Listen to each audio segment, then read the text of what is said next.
Hello, everybody. This is Aspie, and you're watching The Incredible Aspie. And today, I am here with Irate Bear. How you doing today? Good afternoon, Aspie. I'm doing wonderful. How are you? Sorry, I have to pause that for a second. My apologies. That it always does that to me. Scares me. But Mute anyway, yourself. Mute it. I did. I Good. muted it. So that, but so as again, how are you doing today? Yeah. I'm not too bad, mate. Not too bad. I've just finished a video for my second channel, Irate Alex, and that's currently uploading at the moment. And that's about it, really. Mostly just been relaxing, chilling out, just seeing what's going on Twitter. I mean, how are you, man? I've been, just doing pretty much the same thing. What's the new video about? Well, I mean, I've had this second channel for ages. I've had it longer than 8 months. And I haven't really done much with it. It was mainly just like a dumping ground, experimental content, that type of thing. Whenever I kind of like, whenever I just sort of got the urge to do something with it. I used to like just make videos on my phone for that channel and just speak for 5 minutes and upload whatever. But I've recently been doing like these reaction response commentary style videos, if you like. And today's one is a reaction response commentary to a one of those My Strange Addiction videos compilations. Oh, what? Oh, My Strange Addiction, like the people who like eat toilet paper or Yeah. eat like laundry detergent and stuff. That is some. I've seen that show. There's some of the things that people get addicted to is just weird. Yeah, it is. I've seen some crazy ones. The last one I did was a reaction video. There was one guy who eats plastic bags. But the one today has a guy who likes to put glitter on everything. He even eats the glitter. He uses the glitter as antiperspirant, and after he urinates into the toilet, he likes to pour glitter on that for some reason as well. I have no idea why he does that. And the funny thing is he's a furry. Oh, that makes sense. But nobody pointed out the fact that he was a furry. Like that wasn't the strange thing about him.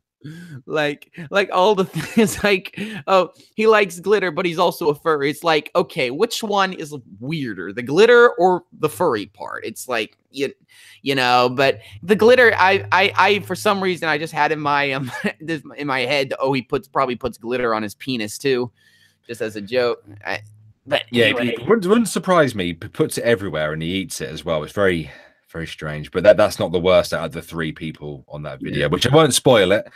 Because yeah, it sounds pretty funny. So just don't eat when you watch it, for Christ's sake. I won't.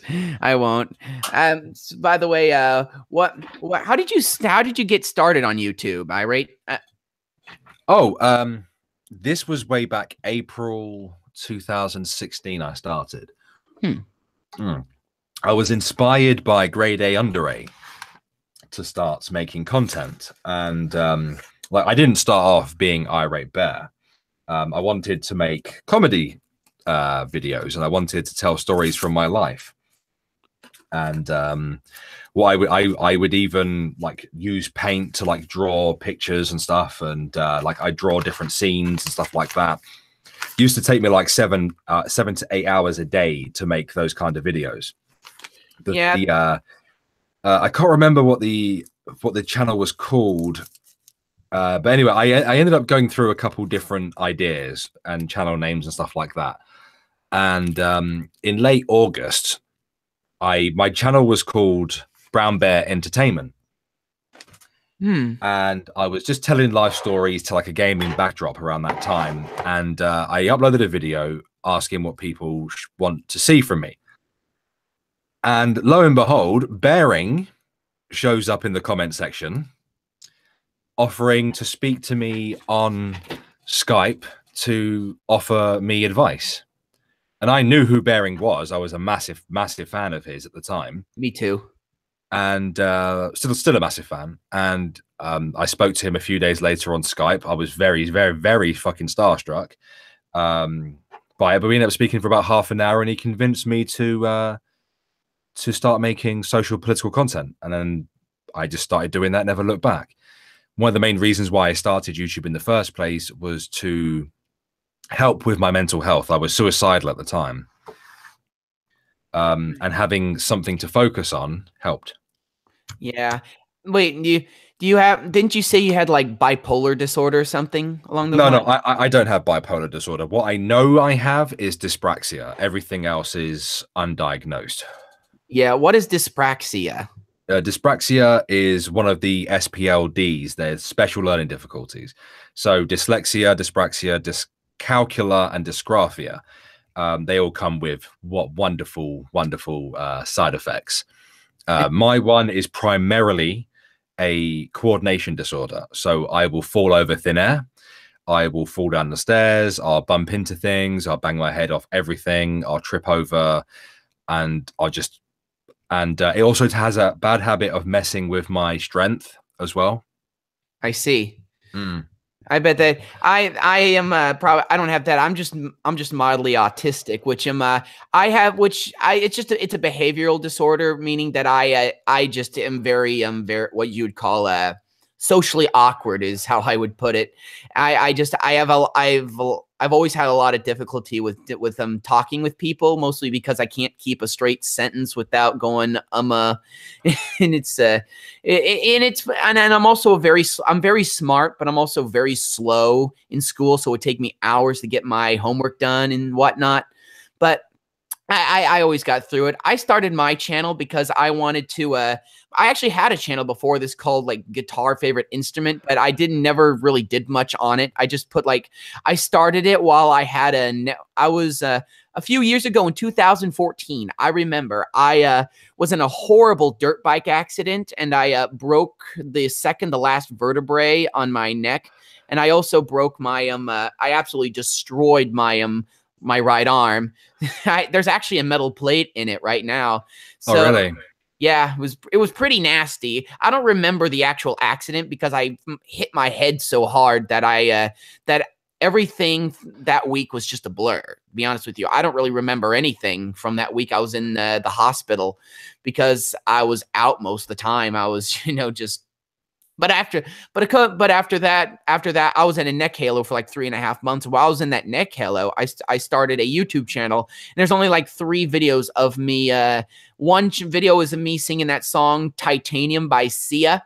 With my guitar. I have my neck halo and everything. It was after I finally got the cast off my arm and everything, so it was pretty late into the whole time when I had the neck halo. Also, there's a video of me also with the neck halo singing a song that I wrote, some weird, harmonically just bizarre piece. But other than that, I really did not. I really did not have a lot on there. And honestly, at that time, I didn't watch a lot of YouTube. But what really wanted me to start a YouTube channel again was I got into the whole skeptic thing with I think who started it was actually Steven Crowder. I started watching Crowder, and then for some reason, other channels started popping up, and I was like, oh, hey, there's this guy, and I like this guy, and I think I also found Sargon. Sargon was the other guy who I found, and then eventually just kind of branched out from there. And, I watched these people for like a year or so before I finally said, you know what, I want to give my hand at this. It took a very long time, actually, but I finally started my channel. I was about to call it something different, but I decided to go with The Incredible Aspie because The Incredible Atheist stuck in my head. And I was like, I'm going to go with Aspie just, for the heck of it. And I started my channel, That's basically how I started.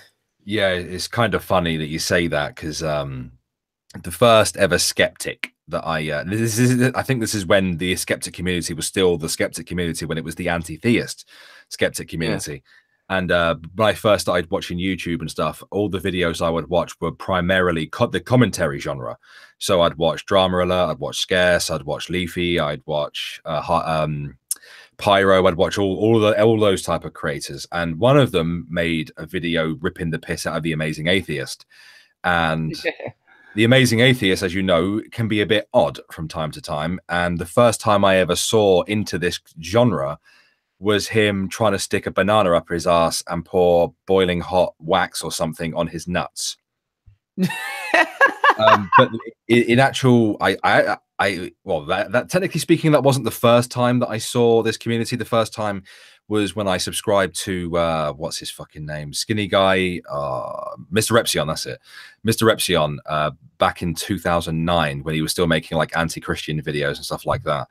He was like my first proper look into this community, and then I started watching these commentary videos, and then people like Bearing and Undoomed and Easy on Me, Blair White, all them people started popping up in my recommended. I just started binge watching all that kind of content, you know. But going back to autism, were you aware that I used to be a carer for people with autism? Ah, really? Yeah, I used to be a support worker. Me and my wife both used to work at the same place. I would work day shifts, she would work night shifts, and we would work with young adults with severe autism. Like the people who can barely talk?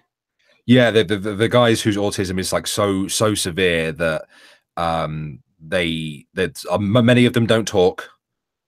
Many of them like communicate through very mild like sign language.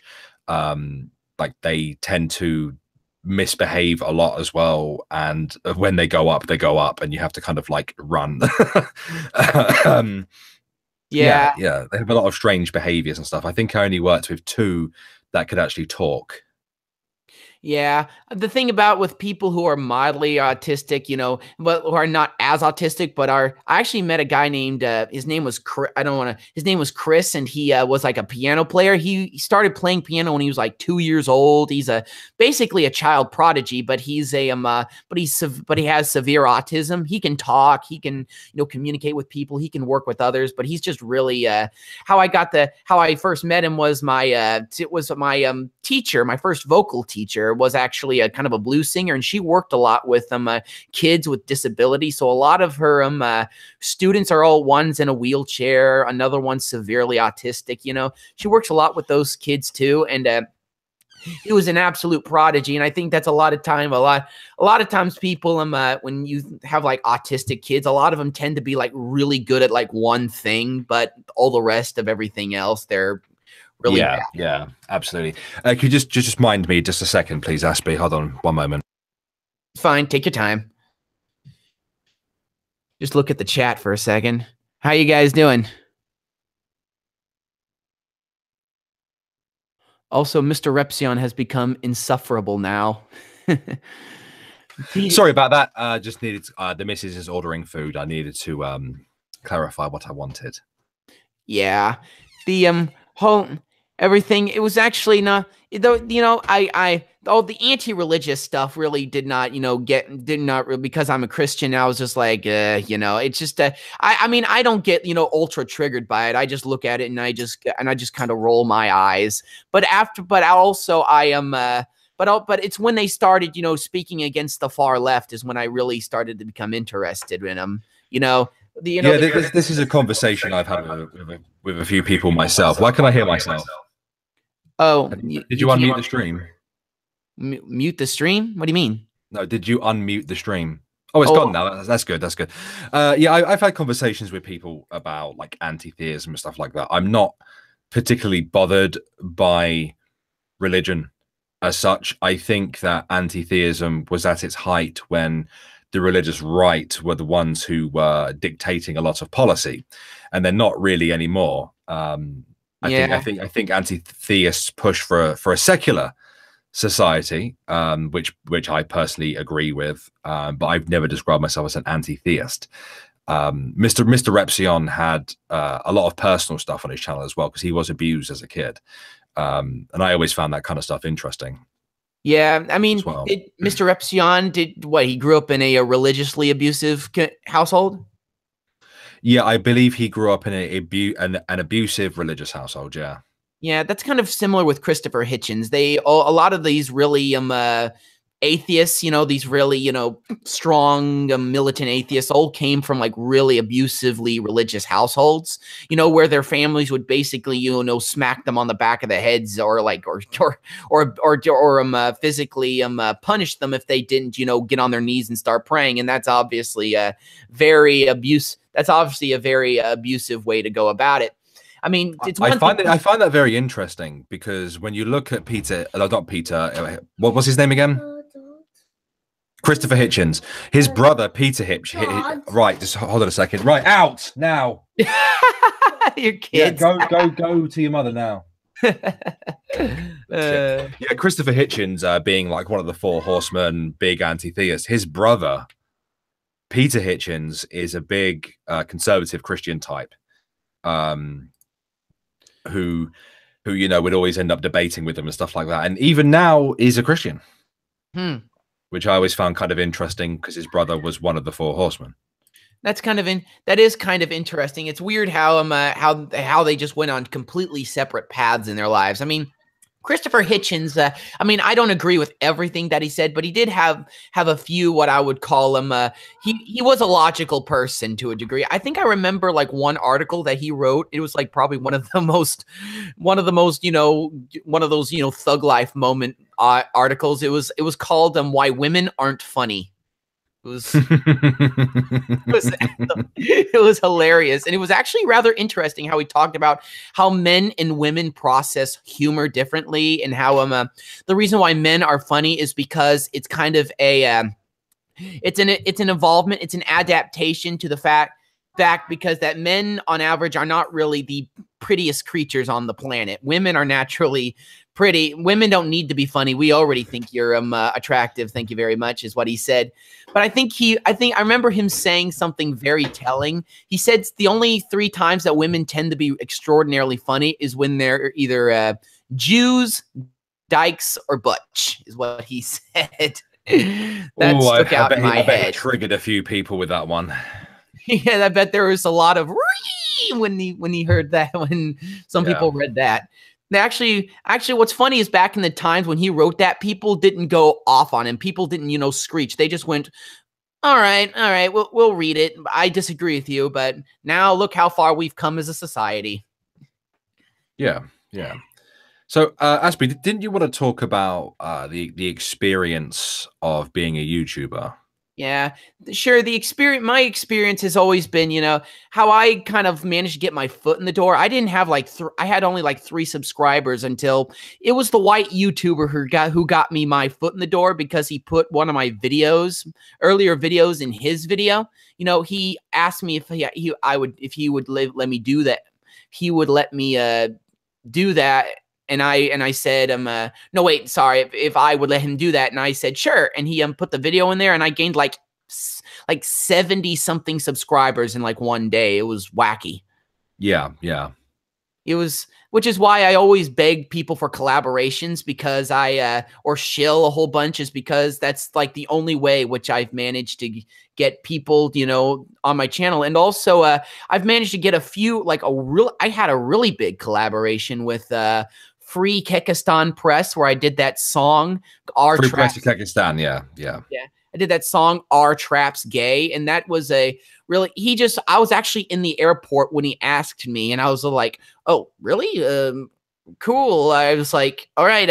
And then at first I thought we were going to do a cover of Hallelujah, making fun of celebrities, but instead he decided to do a cover of Billy Joel's "You're Still a Woman to Me," while the song was about traps. It was hilarious. I have seen it. It is a good video, and everybody watching should go watch it. Yeah, it is rather the first lines that always make people laugh. She can make certain men question whether they're bi. She confuses your dick 'cause her gender's a lie. And she only reveals what she wants you to see. She may have the D, but she's always a woman to me. It was a good song. I did like it. Yeah, but I think the only problem with this, I didn't gain a lot of subscribers from it. It was because he didn't market me well. I should have asked him to if I could make a short video to put at the end of it, asking people to subscribe to my channel and whatnot. It was kind of my fault for forgetting that. But but although it was still very cool, I also got to do another collaboration with him where I got to sing a parody of "Let It Snow," which was talking about AP and Ghastly. That was a pretty good. Yeah. That was pretty fun. So my collab has been full of mostly musical collaborations because I have a really good voice. And also, but however, I've recently started to become just a little disenfranchised because of how, just out of a shit show that the skeptic community has really become. Everybody fighting with each other. One person says something that sets the other one off, and then this causes a whole bunch of drama. And how and people's love of drama really does not help it. There's a reason why people watch shows like Keeping Up with the Kardashians or The Real Housewives of X, because people like to watch drama. I don't understand it, but that's just the reason why. Well, yeah, people do. That's the reason why soap operas are so popular. At the end of the day, people love that. It's a way of getting past their own personal drama and looking at someone else's, and I guess we find that entertaining. But yeah. I mean, it's the reason why I've created a new show called The Bear Pit. The first one's going to be tonight in a couple of hours' time. It's actually going to be a philosophical debate between two people. It should be fun. And I'm going to get back to making videos again soon as well, because there's not a lot of content in terms of culture warrior content, I guess is the word I'd use. Going around at the minute. Stuff. Well, I wouldn't even call it that anymore, to be honest. I would say that the anti-theist lot turned into anti-SJW, and then whatever we are now is whatever we are now. Yeah, and I think a lot of this, the drawing up of the sort of SJW material has caused a lot of these YouTubers, like Blair, for them to become what you would call protectionist. I'm sure you're familiar with the concept of economic protectionism, where basically they try to protect their own economies. And I think the reason I've asked many different YouTubers for streams. I've asked Aiden Paladin, Naked Ape, Kraut T before the Discord drama, of course, and I've also asked a lot of other YouTubers, but Dr. Layman, but they all are more interested in their own drama rather than talking to other smaller YouTubers, because it actually makes sense. All the material's starting to dry up. They're starting to not become as popular as they once were. So they're trying to keep in as much as they possibly can. And I don't know if that's a wrong interpretation, but that's what I get from it. No, I would say that when I first started, yes, there was a lot of material to work with. There were plenty of people to respond to. But the game has changed in the way that we approach it now. And although we've defeated feminism, if you would say that on YouTube itself, I mean, you only need to go to the YouTube search bar and type feminism into it. You'll get a wall of feminist direct videos. Yeah. It's still very, neo-Marxism, feminism, all that type of collectivism stuff, all buzzword. It's all very, very prevalent in society still. It's still in academia. It's still on television. It's fucking everywhere. So we just need to change the way that we approach it. Yeah, that's true. I like Teal Deer also had Adam was criticizing the skeptic community for that. Out of all the YouTubers I've ever seen, I think Teal Deer has to be like the least sociable person of them all. I mean, he talks. He talks to a few other people, of course, but he doesn't use Twitter. He only social media account he uses is Minds, and he never talks to anybody else. I haven't even tried to ask him for a conversation because he hasn't. I've sent him a few articles and he hasn't even responded to those. So what do you think he's gonna come on to the channel of some autistic 21-year-old with a with? He might. You don't know that. He might. The one thing Till Deer has always brought up, and yes, he is antisocial. He doesn't. I know for a fact, right, that he does have a Twitter. It's just nobody knows what it is. That's how he's been able to monitor the community for so long. I don't think that he's speaking to anybody in particular. I think that he must have a Twitter account. That's why he does these drama videos from time to time.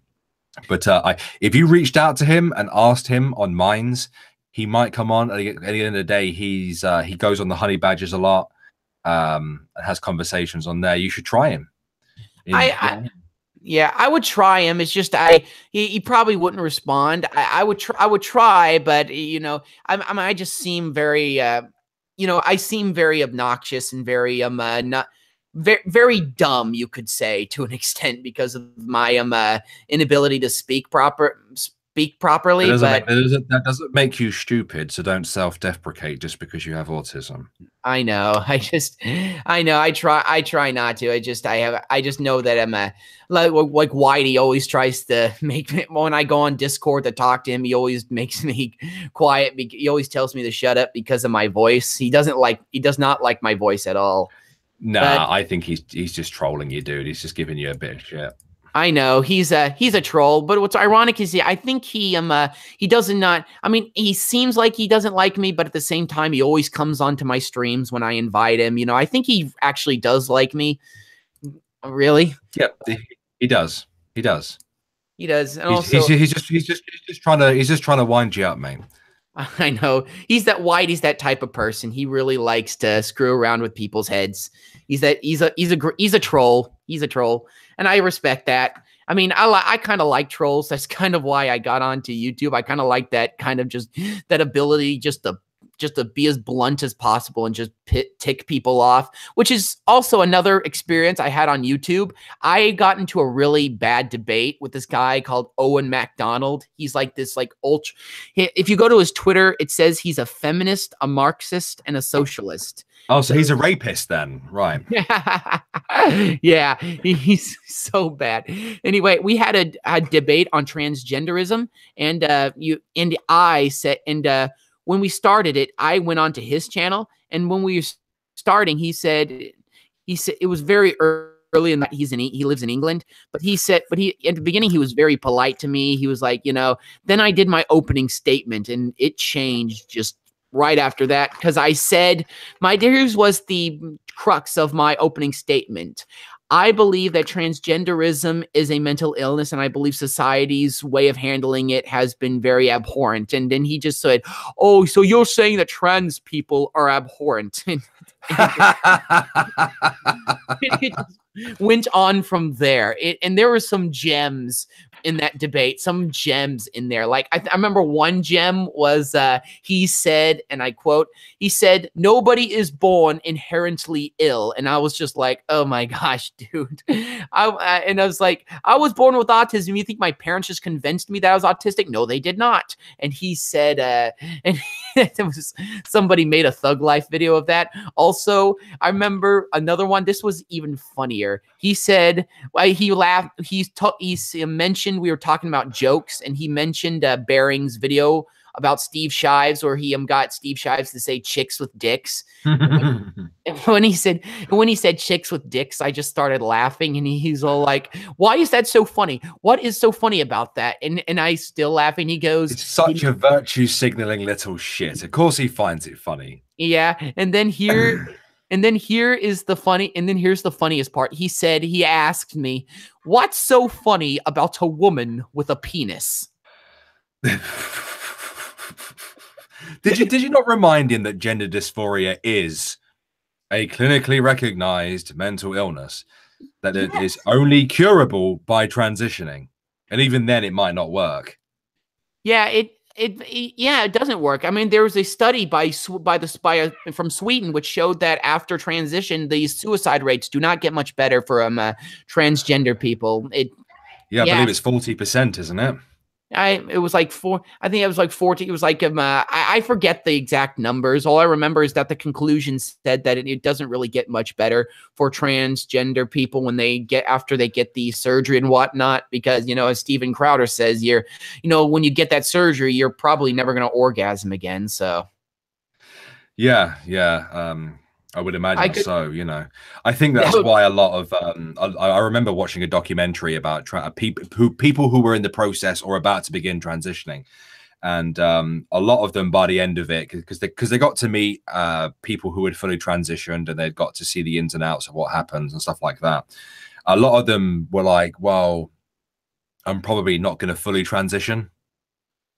Yeah, and what's funny is Yeah, a lot of them, because they get to that point, they're like, "Oh dear, I'll never be able to have orgasm. I'll never be able to have kids of my own, and what's up." So they just, so they go, you know what? I think even Cataline Jenner might go back to being Bruce. I heard that, but Ben Shapiro talking about that I'm going to say he now regrets transitioning into a female. Yeah, we do hear that a lot. And it's one of the things that's really pissing me off, because there's a lot of that shit going down in the UK where parents are like kind of like pushing their kids into transitioning, putting them on these puberty blockers and whatnot, and getting really emotional about, "I'm so sorry, I didn't know you were trans." Fuck off, right? Most of the time, it's just some little boy who decided to put on a dress. Yeah, that's all it is a young boy. I mean, there's the thing about transgender. There should never be such a thing as an 8-year-old transgender. There should be no such thing. There should be no such thing as a 12-year-old transgender. Heck, there shouldn't be such thing as a 16-year-old, because there's a good chance they're going to grow out of it when they get older. And I remember a study that Jordan Peterson mentioned where he talked about this guy. Pretty much, if your son says that, or girl thinks that they're the other gender when they're younger, they'll probably grow up just to be gay. They'll probably grow up to be, because they can take because it's a phase in life. A lot of times it's just a phase that kids go through, like, goth or, well, metal isn't a phase. I'm 21 years old and I still like to bash my head around the little that I can, because I broke my neck, but I love metal. Yeah. Yeah, it's a phase. That's all it is a phase. And I am in the whole debate, at the end of the whole debate with Owen MacDonald, I remember he actually said, "Yeah, get out. I'm actually really disgusted. I've never been this disgusted in my life." Because I was not rude to him one time. I did not, shout him down. I wasn't mean to him one time. You can watch the whole debate. You can find it. I stutter a lot because I was nervous, but I was as sweet as can be. I was just blunt. I was just really blunt and honest with him, and he just did not like that at all. Yeah, British people on a whole generally aren't like that. Especially English people. We tend to be quite polite, even though we may not be nice, but we tend to be polite. Yeah, like nice, but not polite. Kind of like the Canadians, I think, are the like also extraordinarily polite as well. Yeah. Canadians. But anyway, what was I going to talk about again? My mom actually has flown to England quite a few times. She's a flight attendant, and she says she says when she always goes there. I remember one time she brought back some, like, I think it was like apple cinnamon hot cross buns. Those were really good. Yeah. Yeah, they are nice. See, not all British food is terrible. Yeah, not all British food is terrible. No. I mean, however, I will be honest with you. If I was going to go to Europe for food, I would go to Italy. I've been to Italy myself. It's not that good. Really? I love Italian food. What do you like? I like food. Just food in general. All of it. We can tell. Anyway, other thing is that you think some of these YouTubers, like the skeptic people, they have become somewhat cliquish. If you look around, they like Naked Ape and Aiden Paladin and Braving Ruin and Mounty. That's been a thing for as long as I've been a part of it. Yeah, like they all become like, I'm part of a clique myself. It's a very small clique, but it's so there's quite a few people in it, but there is but it is a clique. But I'm willing to go outside of my clique. We're willing to invite anybody who's willing to come in. It's called the Cancer Podcast. It's rather hilarious. We have this one guy in there called Lonely Wolf, who he's a dank shit poster. He's from Australia, and this guy has posted some memes which will make your hair turn white. See that you've already started networking. That's a good thing. Yeah, I've tried to, get out, a little bit, ask people for streams and whatnot, I've tried to talk to Aiden Paladin a few times, but she won't talk, she's working to be a doctorate. She's about to get her doctoral degree. I don't know what her dissertation is going to be on, but she's working to get her degree, and hopefully she comes onto my channel one day. That would be fun to do. But anyway, I mean, she's been on Irate Prostate's channel, Oh, she has. She's been on Irate Prostate. Yeah. I am Cancer 624 says British food is biscuits, tea, and cakes. There you go. That's all you need. That's all you need. I heard that that's actually really big on breakfast down there. The main British breakfast consists of eggs, sunny side up, or poached. Usually 2 rounds of toast, baked beans, sausage, bacon, black pudding. Yeah, that's primarily it. Making you hungry? Well, I am eating at the moment. I've just got my dinner. It's come. So yeah. What is it? What'd you get? I've got a pizza. Oh, pizza. Yeah. I love pizza as well. But also, I remember a long time ago when that whole Kraut thing started, I was actually at the time I didn't know what he was doing, so I just was asking him to come on streams constantly. And for some reason, he just would never turn his head. And I was like, "What's going on here?" Turns out he was on Discord, doing what he was doing on there. But I remember that. I remember that was a big thing.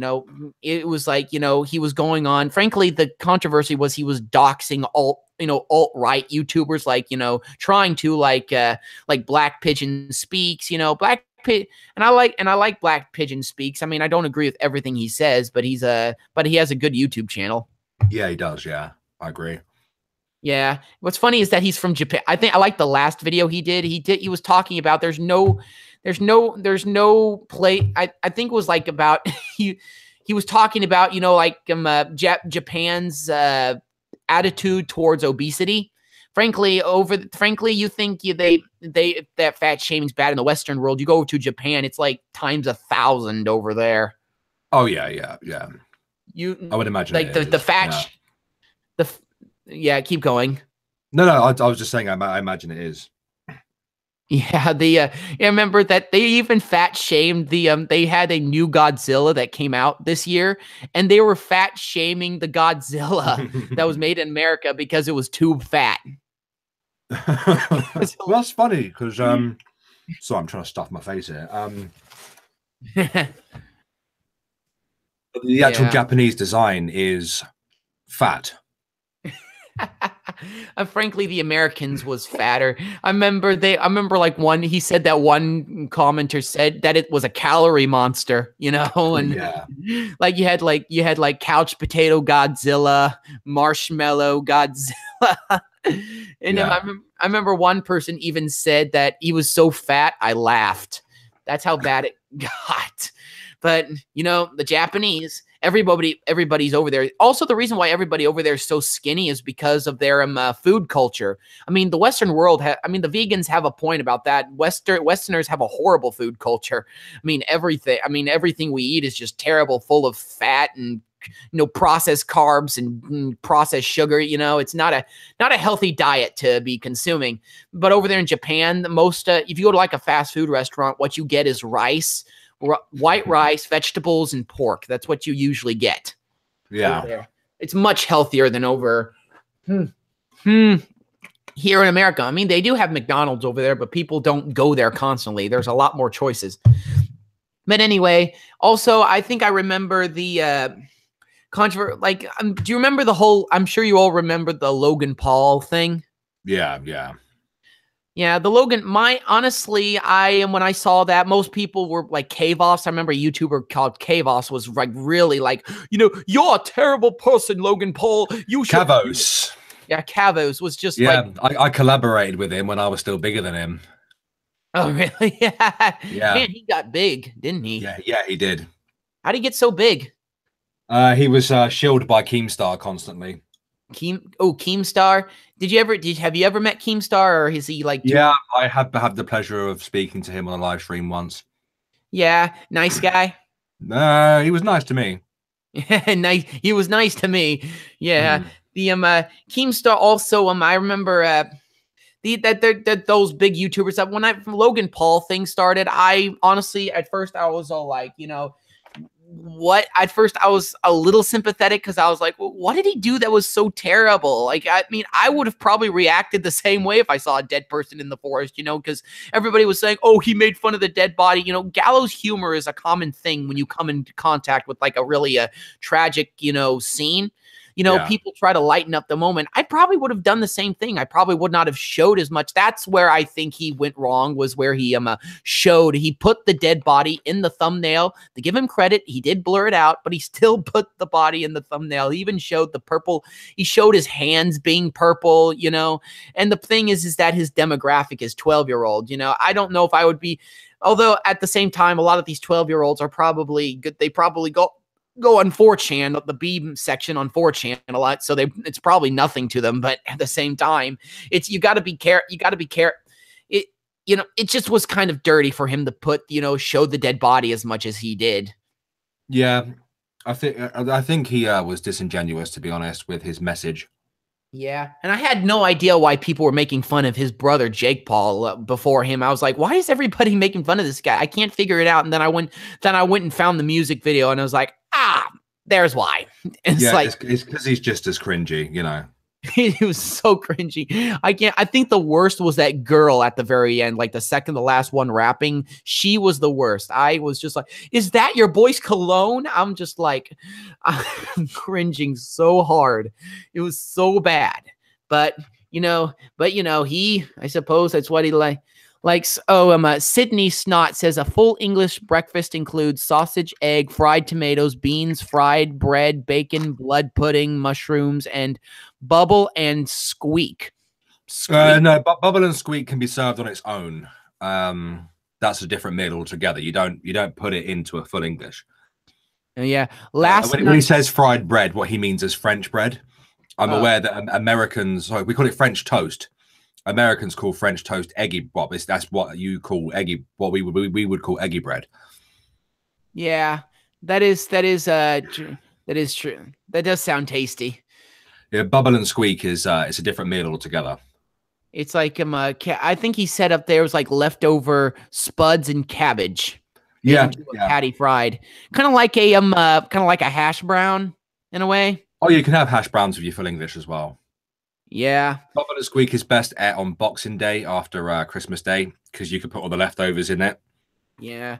You know, Naked Ape actually unblocked me because I had a bit of a I'm not going to go into details, but we had a bit of a back and forth. It turns out he was trolling me, but I did not know he was trolling me. But, you know, I went off on him one night because I had gotten frustrated with being, you know, not being able to get anybody on my channel. So I went off on him and he just went up. And frankly, he had a lot more to unload on me than what I had on him. But he called me every name in the book. You know, it was pretty terrible. But at the same time, you know, I can't blame him. I had a bad temper that night, you know, so. But also Naked Ape, I love Naked Ape's channel. I'm glad he's back. Did you see the last video he made? No, I didn't actually. No. It was about atheist. He said, I think it was atheism is destroying the West, where he basically he was criticizing all the atheist YouTubers, you know, for being a bunch of immoral jackasses, what he was basically trying to say. And that, you know, at the very end, he went into detail about how Destiny, that YouTuber was, you know, they were on a Discord where they're like sharing like pictures of like very young girls on there. I don't remember exactly what they were talking about, what it was, but I think that was the controversy to an extent. I'll have to watch that. Yeah. And also Naked Ape came on his Discord like a few days afterwards to talk with everybody on whether or not he should make a video about that, you know. And he actually, I don't know if he's going to make a video on it. That was like the last video he ever made. The thing about Naked Ape, he's not one for quantity, he's more for quality. I agree. Yeah. I agree. Naked Ape is that type of person who makes a video when he wants to make a video, because he's a very interesting person, because, you know, he's like very, what's the word for it? He's a very he's very interesting because of how he likes to insult people and how he likes to be insulted. You know, he said he gets a kick out of making fun of other people. I saw it when he went on to the Drunken Peasants. That was a rather interesting episode of the Drunken Peasants because he debated with them for a long time on economics, and it got kind of heated in a few parts. And like at the very end, he mentioned that he was gay. He said that he was going to go with his boyfriend to watch Beauty and the Beast, and they didn't know he was gay. It's like, wait, you're gay? Holy crap! Naked Ape is I love listening to him. Yeah, he can go on for days and days and days. It's fantastic when you get to hear him debate somebody. Yeah, he's just because I saw him debate Destiny, and it was pretty. I watched that. Yeah, that was kind of a shit show, but at the same time, it was kind of fun to watch, you know, because Destiny could not handle Naked Ape's debating style. Naked Ape is just in your face. Here's what I believe, and I don't care what you think about me. You know, I respect that type of attitude towards debates. You know, also I think Naked Ape. I managed to get Naked Ape actually onto my channel one time, but it was only after a lot of begging, and he only came on for 4 minutes to cuss me out about asking him so many times. Oh yeah, that's currently in my recommended. Up next, Naked Ape explains how to talk to an e-celeb. Yeah, that's the video, and I suppose that's why it's gotten a lot of views because it has Naked Ape in the tags, and it's the thumbnail. I'm very bad at thumbnails, as you can probably see. Oh, I'm shit at them as well, mate. I get people to do them for me. Yeah, who do you usually get to do your thumbnails for you? Oh, I usually get my friend Viper to do it. I chuck her a couple of quid afterwards as well, so it's not like she's doing it for free. Yeah, I actually I learned how to use GIMP, and I just make very simple thumbnails, and I show them to like Whitey and Gemini, and they both make fun of how bad my thumbnails are. Don't listen to either of them about thumbnails. Oh, really? Don't listen to them? I've been asking them for advice for a long time on how to do thumbnails, and neither of them will do it. But I don't know but after this, I don't think I should. Yeah, I took advice from them once. It didn't work out well. They quickly changed their tune as well once they figured something else out. But that didn't work either, so has a lot more to do with what you've got to say rather than the thumbnail itself. Look at Sargon, his thumbnails are shit. Yeah, that is true. His thumbnails, like Toon, like I remember a YouTuber called Toon. He focuses on. I know Toon, yeah. He's a master at it. He's a bit more. He knows a lot more than how to what's the word for it? Get people to talk. Get people to. He knows how to clickbait a lot better than a lot of other YouTubers. Yeah, absolutely.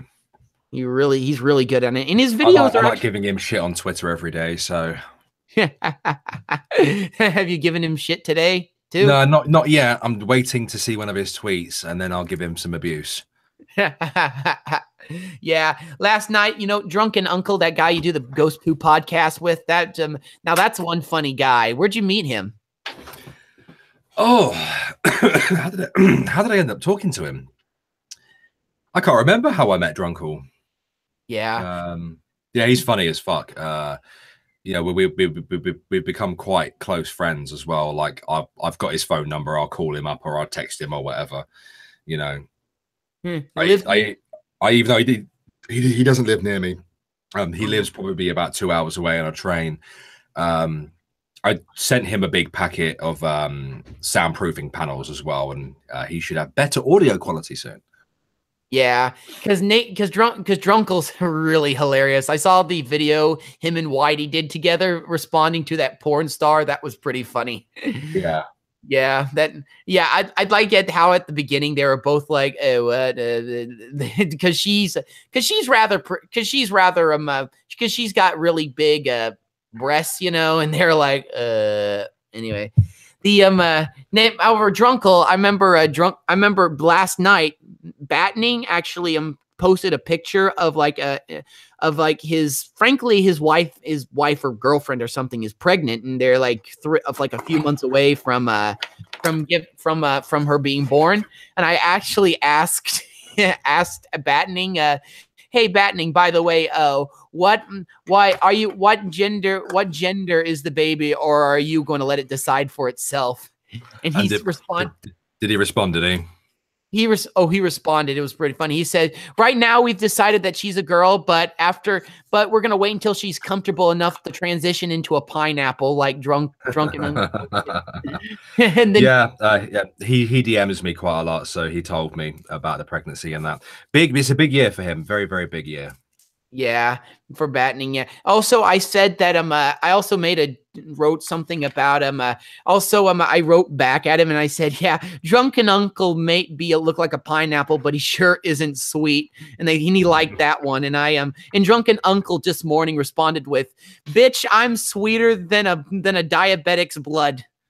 Yeah, I saw that. Yeah, yeah, That was hilarious. He is funny. He is very, very funny. Yeah, that was funny. That one time you kicked me off of your question and answers stream because I started singing. Just like, get off. Yeah. Well, yeah. It's a call-in show, not a audition aspect. Yeah, I understand that. Also, I remember another problem I have with on YouTube is that sometimes when two YouTubers who I'm friends with are fighting with each other, I am like, for example, a long time ago there was some drama with between Loudmouth and Bearing. Yes, I remember, and Bearing tore him to pieces, and it was wonderful. But anyway, Bearing came on. Anyway, I was, while this was going on, Bearing, I was actually managed to here's the story. Jim and I had Bearing onto one of his streams, and Bearing actually knows me because I sent a few tweets at him, one of which was me singing, and I titled it Audition, and he thought that was funny, and I managed to convince Jim and I to let me on, and me and Bearing actually talked for a little while, and I actually sang for him once, and afterwards he DM'd me wanting me to do a sing for him, and he wanted me to do a Frank Sinatra song because he thinks I'm really good for that type of music. And I did the song Fly Me to the Moon. I covered it. And I saw it. Yeah, it was pretty fun, but the problem with that is that I was really nervous to do it because the others were because at this time it was like the middle, it was like the middle of the drama between him and Loudmouth, and I was just like, well, it was kind of afterwards, after that whole thing happened, but at the same time they were still kind of, there was still tension between the two. So I was like, is it okay if I do this with Bearing? And they're like, do what you want. I don't care, Hunter. I don't care, Aspie. I don't care. I just mentioned my name, but people can find my name easily. Well, yeah, they have no right to whinge at you. Yeah, so I just did it with him, and it was fun. Bearing's a nice guy. He taught me how to use Reaper. That was fun. And he was a really, and also I asked him about the whole shtick with the gay marriage thing. He was going to say that he was going to vote no because he thought it was a threat to the free speech in Australia. And of course, the YouTube's favorite atheist clown, Dusty Smith, had to jump on board with that, and called Bearing a homophobe because he wouldn't support every little thing that he agrees with. Yeah, I do remember that drama. I do tend to keep my ear to the ground with these kinds of things. I do remember that, yeah. Yeah.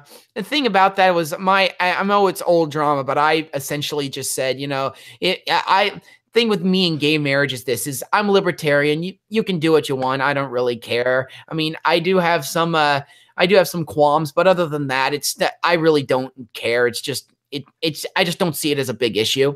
And I am and for Dusty Smith just to jump on Bearing like that, it just, honestly, I wasn't surprised. Dusty is kind of does have a bit of an impulse problem.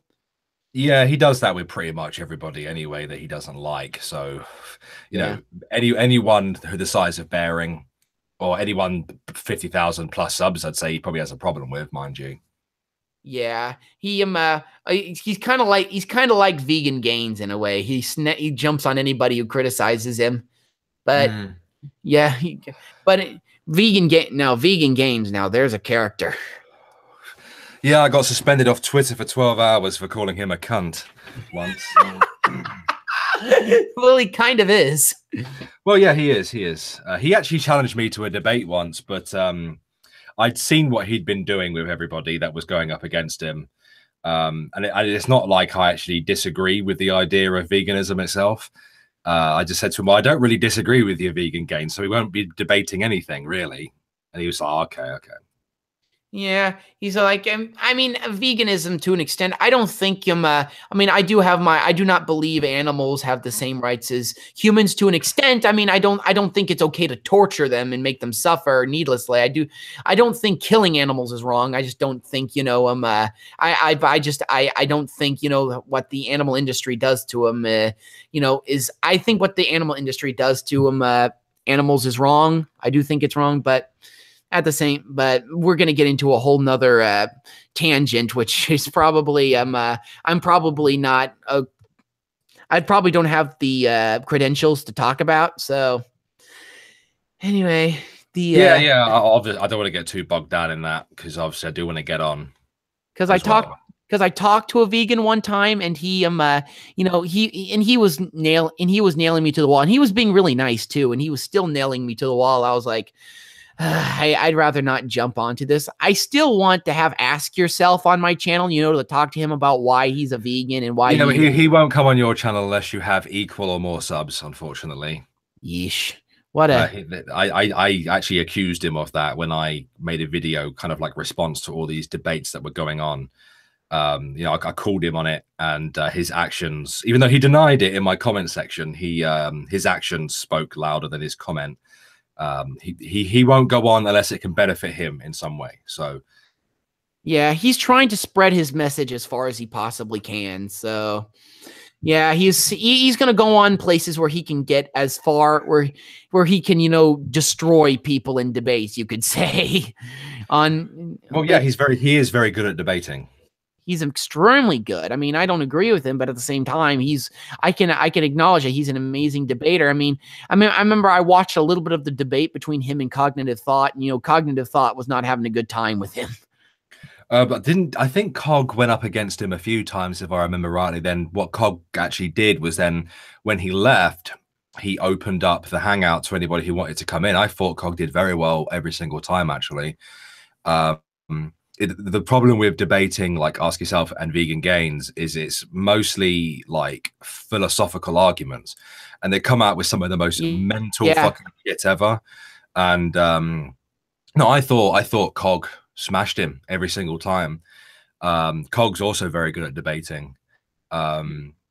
Yeah, but the problem is because of how Vegan Gains and Ask Yourself's audiences are, they were coming over from their respective channels and just like disliking and talking shit in the comment section, saying, "Oh, you got wrecked. It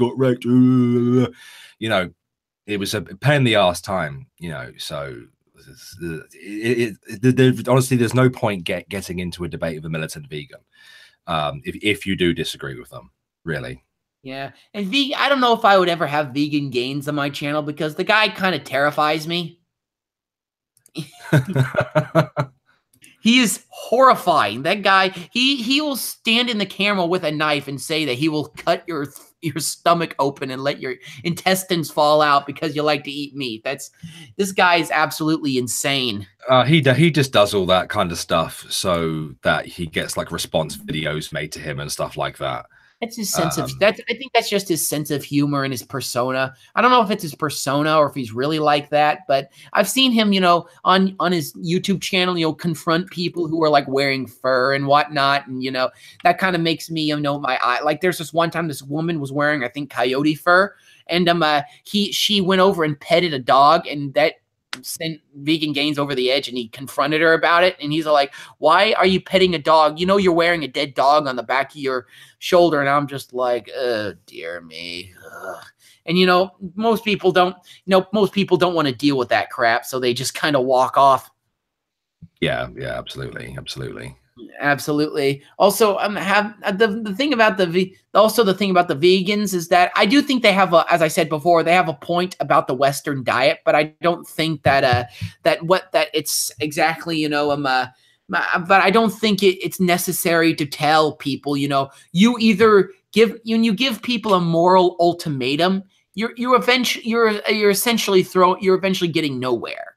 people, you say to people, you can either be a vegan and live a very, kind of inconvenient lifestyle, or you can be an immoral asshole. And most people are just going to go, I'm going to be an immoral asshole.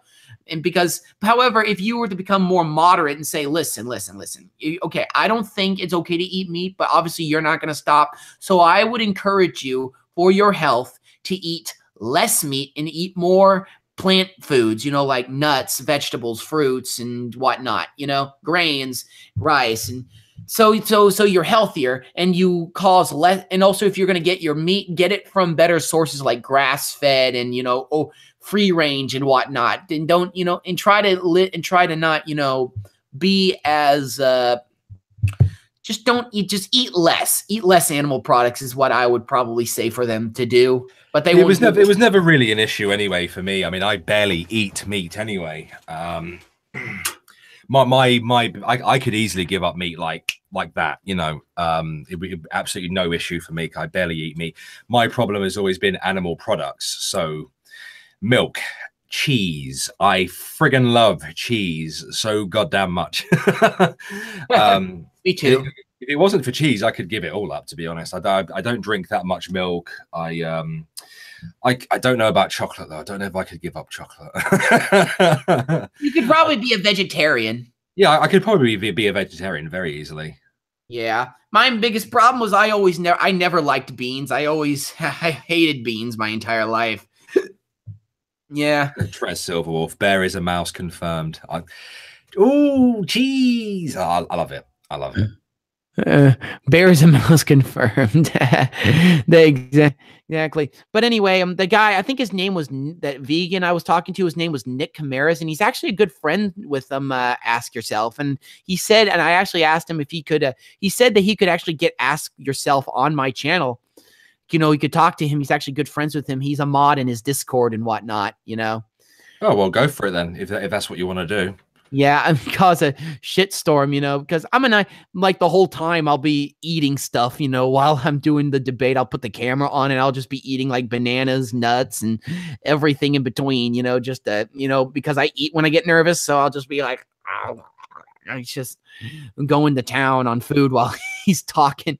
But I don't know if I would. I mean, it may end up in a debate. We may be talking about why we believe what we believe, but at the same time, I would probably just I would be honest with him. I would just be bluntly honest with him. I'm not a good debater, so I would just go for the conversation. I would. And also, I tried to get Jack Green on my channel, but he won't respond either. He's spoken to me a few times, actually. He's a nice guy. Yeah, I've asked him on Twitter. I've asked him on Facebook. I've asked him everywhere, but he won't respond. I mean, how do you is there like a way to get a hold of him? Like I tried on Facebook. He doesn't have Twitter. He doesn't have anything like that. So I'm fairly sure he does have Twitter. He does have Twitter? I'm sure he does, yeah. Oh, really? If he does have a Twitter, I don't know what it is. He doesn't show it in his I'm sure he's tweeted at me a few times. And we've had brief conversations and stuff, of because I said to him that I wanted to go vegan, and I said to him the biggest problem for me has always been money, because I'd have to buy for me and then buy for the family. Yeah, you know what I mean. True. So, and I'm not going to force them to go vegan, So, yeah. Yeah. Although the one nice thing about going vegan, a girl in my my class actually went vegan in choir. She went vegan because she had problems with her weight. She had a really bad cholesterol. I think she says like between 250 and 300. So she had to do something, and she started taking. So she went vegan. She's lost I think now like 50 pounds. It's ridiculous. Oh, that's good. Yeah, I mean, when you eat on borderline no fat or bad carbs, you're going to lose some weight. Yeah, well, of course you are. Absolutely, Yeah, or if I wanted to be healthy, I would follow the Okinawan diet, which is essentially just which is essentially a vegan diet with a lot of sweet potatoes, like 70. 75% of their diet is potatoes, sweet potatoes. It's like this purple Okinawan sweet potato. It's really cool, actually. I don't know where to find one in where I live, in Southern California, but I think I would probably be able to find one somewhere. Anyway, go like an Asian market or whatnot. But yeah, it was a very interesting. But in conclusion, the vegans, I find their channels very interesting. In fact, that's how I've kind of learned how to eat healthy, is by watching the vegan channels, is because, they have to eat healthy, because if they don't, they're going to have deficiencies and whatnot. So I watch what they eat. I watch what they eat in a day, and I watch what they do. And some of these like bodybuilders, oh my gosh, I've been like 6 bananas and like 3 dates and like kale and spinach, and I swear I wonder how they eat this much. It's ridiculous how much these people can eat in one meal. Well, yeah, they have to make up for those Yeah. deficiencies and stuff. So yeah, that Yeah, does make sense. that makes a lot of sense. Also on YouTube, what's like the biggest drama you've ever had, Irate? The biggest drama I've ever had, probably when I chose to defend No Bullshit a couple of months ago, whenever that was. I tend to forget. Yeah. What was going on with No Bullshit? Oh, I can't, that's the thing, is I can't even remember what happened, how it even started. I just remember that I ended up defending him. Yeah. From an onslaught of people.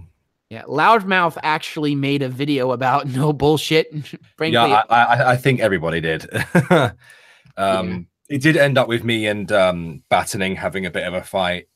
I ended up having to like moderate between No Bullshit and some people as well. Man, that sounds rough. But I think the biggest drama I've had so far was this story with Andy Worski. I made a poll and I sent a joke. It was a joke. It wasn't real. I wasn't being, it wasn't a real criticism. I was just saying a joke that he thought would be funny. I said that he was he had become the TMZ of skeptic drama. Yes, I remember you telling me. Yeah. Yeah, and he went off on. I also put a poll up on him Twitter as kind of a joke, and people were playing along, kind of. Some people were getting serious, but a few others were having fun, but mostly were having fun with it. And Andy Worski, I woke up one morning and he had sent me like just storm of DMs, just saying, "Oh, you're like, my channel's awesome," and how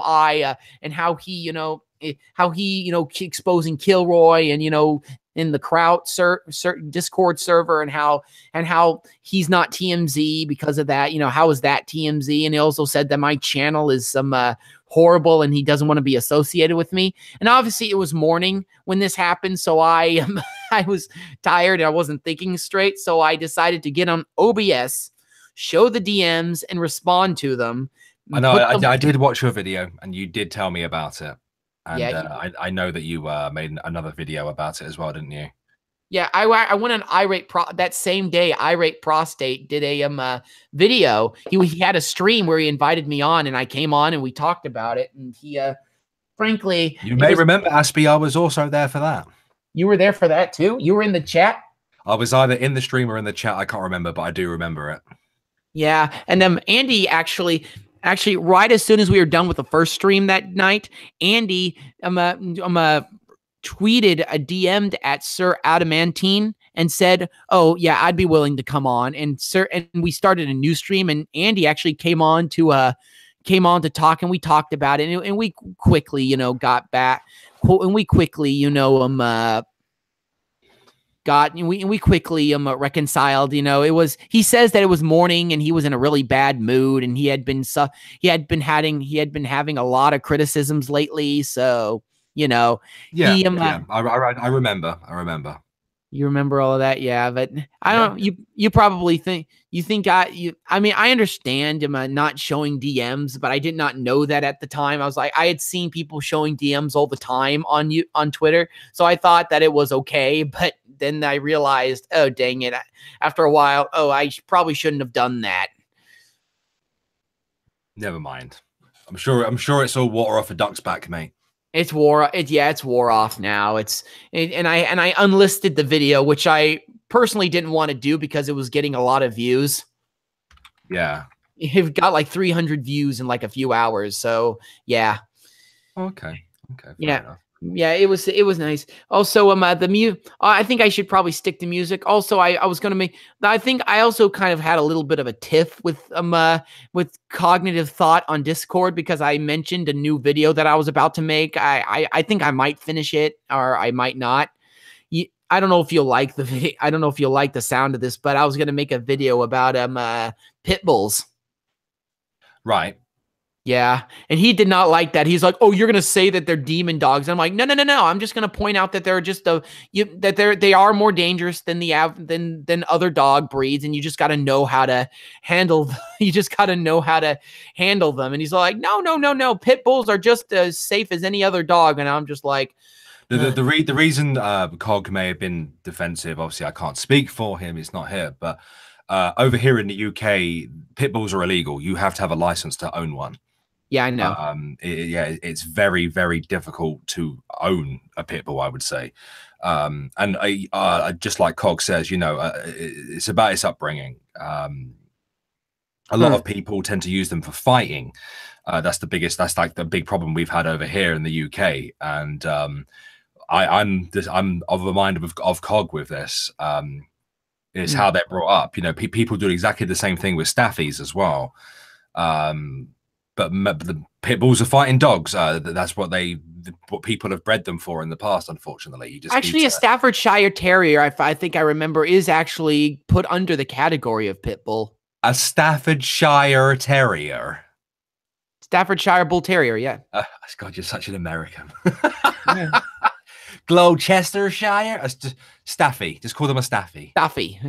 Yeah, Staffy. Staffy. Yeah. If I remember, there's three breeds of dogs that were that were under the category of pit bull, because pit bull is kind of a category for a few breeds of dog. There's the American Pit Bull Terrier, forgive me for this, the Staffordshire Bull Terrier, and the American Staffordshire Terrier. Those were the three dog breeds which was funny because when I was a young kid, I used to think that bulldogs were pit bulls. No, pit bulls are a very specific breed. They have a very distinctive look about them.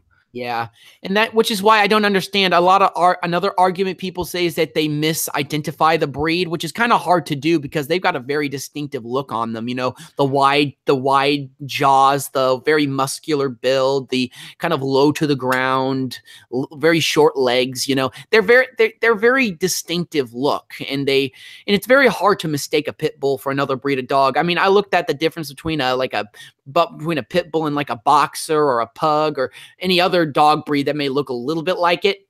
That's not even close. You know which one's the pit bull. It's pretty easy to figure it out. Yeah. My wife's sister has a pit bull. Gorgeous, lovely dog. Great temperament as well. Great with kids. Yeah. Proper working dog as well. Gives blood and everything.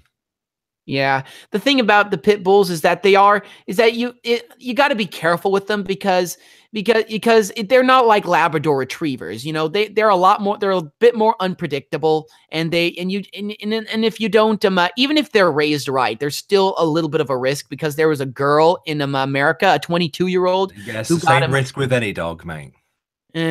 But a Chihuahua might be more aggressive, but a Chihuahua you can kick it over your back fence. So when a pit bull you just pick I don't even care whether the Chihuahua is being mean. Just pick it up and chuck it. They're fucking terrible dogs, little rats. Yeah, but with a pit bull, they're capable of a lot more. Yeah, well, yeah, it's the same with German shepherds. Yeah. Any guy or huskies as well, especially huskies because they're the sheer amount of energy they have. Yeah, they don't get exercise. They misbehave. Yeah, but even so, German shepherds have a lower mortality rate than pit bulls, and pit bulls only in America, even though they only make up like 6% of the dog population, they make up I think like 64% of all mortality since like 2005. It's like some ridiculous number like that. Well, I look forward to seeing your video on it.